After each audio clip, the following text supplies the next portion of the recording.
up until the early 60s and going into the 70s, actually, the most prominent thing that you found in the parapsychological literature was what was called the decline effect.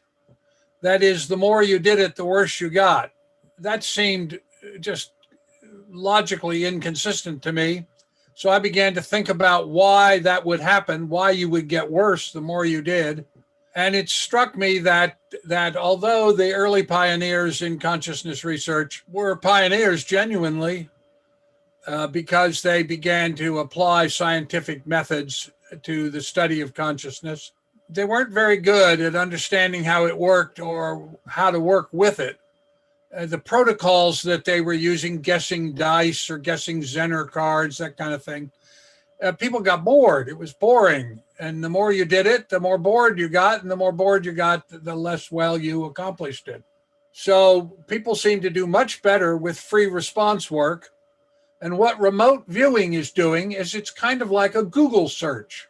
Instead of using a word, it is intention that is the critical part. And in fact, let me say here, this may be the most important thing I'm going to tell you if you're interested in remote viewing.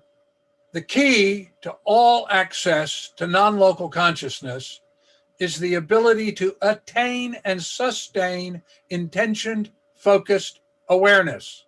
That's why meditators routinely do better than non-meditators at remote viewing. Now, it doesn't matter how you meditate. Doesn't seem to make any difference. I mean, it can be anything you like, but the reason they teach meditation in martial art dojos and Tibetan monasteries and Catholic seminaries and Jewish Kabbalistic schools is that just on a empirical, pragmatic way, over the millennia, human beings have learned that meditation gives you the access to open to non-local consciousness.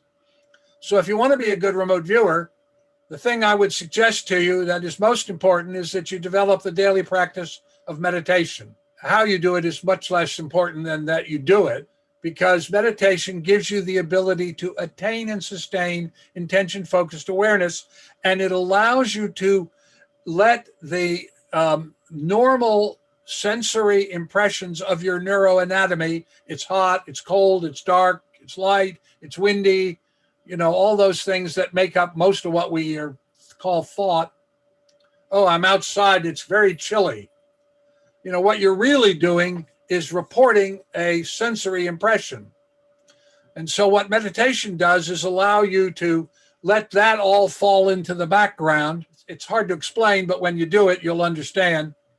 And it allows you to open to this part of yourself that is the non-local part. This is the part that existed before you incarnated, and it is the part that is going to continue after you die. So that ability, intentioned, focused awareness, that's the key.